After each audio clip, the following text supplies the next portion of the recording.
Sound করিস না। প্রথমটা কি লেখা আছে বলো দেখি? রাসায়নিক বন্ধন ও বন্ধনের মাধ্যমে গঠিত যৌগ। কি এটা বলো? রাসায়নিক বন্ধনটা কি আগে? ওই অণুতে বিদ্যমান পরমাণুসমূহ যে আকর্ষণের মাধ্যমে পরস্পরের সাথে যুক্ত থাকে তাকে বলে রাসায়নিক বন্ধন। রাসায়নিক বন্ধন। আর বন্ধনের মাধ্যমে গঠিত যৌগের পদ্ধতিটা কীরকম? গাঠনিক সংকেত আণবিক সংকেত। না, তিনটা পদ্ধতি। একটা পদ্ধতি হচ্ছে ইলেকট্রন প্রদান, ইলেকট্রন গ্রহণ, মানে আয়নিক পদ্ধতি। শেয়ার, ঠিক আছে, আয়নিক বন্ধন পদ্ধতি। আর একটা পদ্ধতি হচ্ছে শেয়ারিংয়ের মাধ্যমে, সমযোজী বন্ধন। সমযোজী বন্ধনের মাধ্যমে। আর একটা হচ্ছে ধাতব।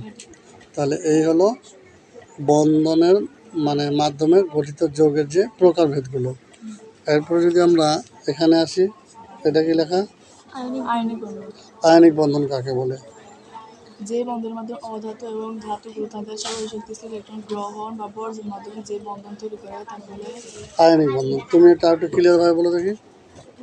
ধাতুসমূহ তাদের সর্বশেষ শক্তি স্তরে ইলেকট্রন ত্যাগ করে ক্যাটায়নে রূপান্তরিত হয়, আর অধাতুসমূহ তাদের সর্বশেষ শক্তি স্তরে এক বা একাধিক ইলেকট্রন গ্রহণ করে অ্যানায়নে রূপান্তরিত হয়। অ্যানায়ন ও ক্যাটায়ন যে আকর্ষণ শক্তির মাধ্যমে একে অপরের সাথে যুক্ত থাকে তাকে আয়নিক বন্ধন বলা হয়। আয়নিক বন্ধন। তারপরে এখানে কি লেখা আছে? যৌগ। যৌগ। বলতো যৌগ কাকে বলে? একাধিক একাধিক মৌলিক পদার্থের পরমাণু মিলে যে সৃষ্টি হয়, যে পদার্থ সৃষ্টি হয় তাকে বলে যৌগ। অক্সিজেন অক্সিজেন মিলে অক্সিজেন যৌগ হতে পারে, অক্সিজেন গ্যাস। হাইড্রোজেন হাইড্রোজেন মিলে হাইড্রোজেন গ্যাস তৈরি হতে পারে। আবার হাইড্রোজেন ক্লোরিন মিলে হাইড্রোজেন ক্লোরাইড হতে পারে। ঠিক আছে। তারপরে এটা কি? এবার সমযোজী বন্ধন কাকে বলে? অধাতু অধাতু মিলে যদি ইলেকট্রন শেয়ারের মাধ্যমে যে বন্ধন গঠিত হয় তাকে বলে সমযোজী বন্ধন। তারপর নিচেরটার নাম কি? ধাতব বন্ধন। ধাতব বন্ধন আবার কাকে বলে? ধাতু এবং ধাতু মিলে যে বন্ধন তৈরি হয় তাকে বলে ধাতব বন্ধন। এরপরে যদি আমরা আয়নিক যৌগতে আসি, আয়নিক যৌগ কাকে বলে? আয়নিক বন্ধনের মাধ্যমে যে যৌগ সৃষ্টি হয় তাকে বলে আয়নিক যৌগ।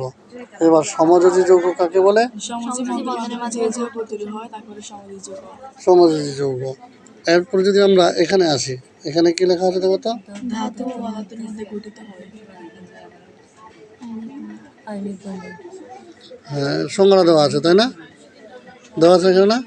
তারপর এটাও সংজ্ঞা দেওয়া আছে, এটাও সংজ্ঞা দেওয়া আছে। এবার এখানে কি বলছে? আয়নিক যৌগগুলো প্রথমটা কি বলছে? পানিতে দ্রবীভূত হয়। আর এটা কি? গলনাঙ্ক স্ফুটনাঙ্ক বেশি। আর এটা কি? জলীয় দ্রবণে বিদ্যুৎ পরিবহন করে। আর এটা কি? সমযোজী যৌগগুলো পানিতে দ্রবীভূত হয় না, তবে কিছু হয়, যেমন চিনি আছে।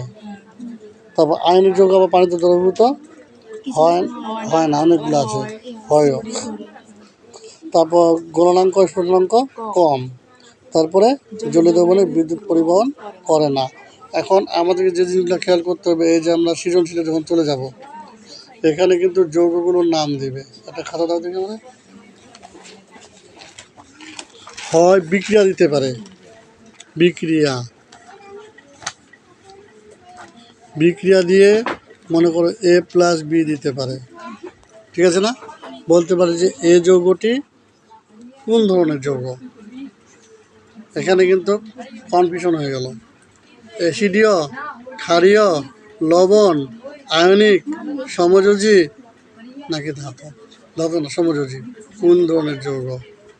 তখন কিন্তু তোমাকে মাথায় রাখতে হবে যে নিচের প্রশ্নটা কীরকম আছে, কারণ আয়নিক বন্ধনের প্রশ্নগুলো একভাবে দেওয়া থাকে, আর ওই ধাতু আর অ্যাসিড ক্ষারের প্রশ্নগুলো আরেকভাবে দেওয়া থাকে। আর তোমার যদি হাতে সময় থাকে, যদি তুমি যুক্তি দেখাতে পারো যে এটা আয়নিক যৌগ এবং অ্যাসিড, সেটাও লিখতে পারো। কথা বোঝা গেছে কিনা আমার? না ক্লিয়ার হয় না বিষয়টা?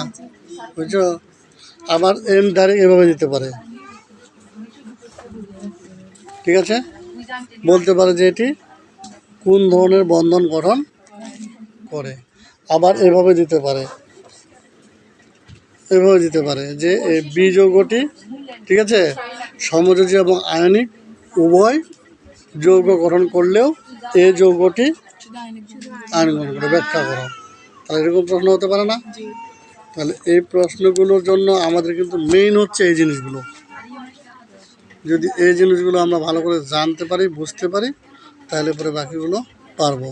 তাহলে এখানে আমাকে জানতে হবে কি যোজ্যতা ইলেকট্রন, তারপরে যোজনী কি জানতে হবে, সংকেত কি জানতে হবে, স্থিতিশীলতা অর্জন, তারপরে রাসায়নিক বন্ধন ও বন্ধনের মাধ্যমে গঠিত যৌগ, তারপরে এখানে যোজ্যতা ইলেকট্রন, যোজ্যতা ইলেকট্রন, যোজনী বা যোজ্যতা, যোজনী, যৌগের সংকেত লেখার জন্য প্রয়োজনীয় তথ্য, তথ্য, যৌগের সংকেতের প্রকারভেদ, এর স্থিতিশীলতা অর্জনের নিয়ম, নিয়ম, তারপর হচ্ছে তোমার এখানে রাসায়নিক বন্ধন আর যৌগ, তারপর এটা সমযোজী যৌগ, আয়নিক যৌগ, ধাতব বন্ধন, সমযোজী বন্ধন, আয়নিক বন্ধন, নিষ্ক্রিয় গ্যাস, এর দুইয়ের নিয়ম, অষ্টকের নিয়ম, ধাত্বিক সংকেত, আণবিক সংকেত, মৌলের যোজনী, যৌগমূলকের যোজনী, মৌলের প্রতীক যোজনী, যৌগমূলকের প্রতীক যোজনী। আশা করি যেগুলো আছে এখানকার প্রত্যেকটা জিনিস ক্লিয়ার করা হয়েছে না? তাহলে আগামীকালকে আমরা প্রশ্নগুলো বিশ্লেষণ করব ইনশাল্লাহ।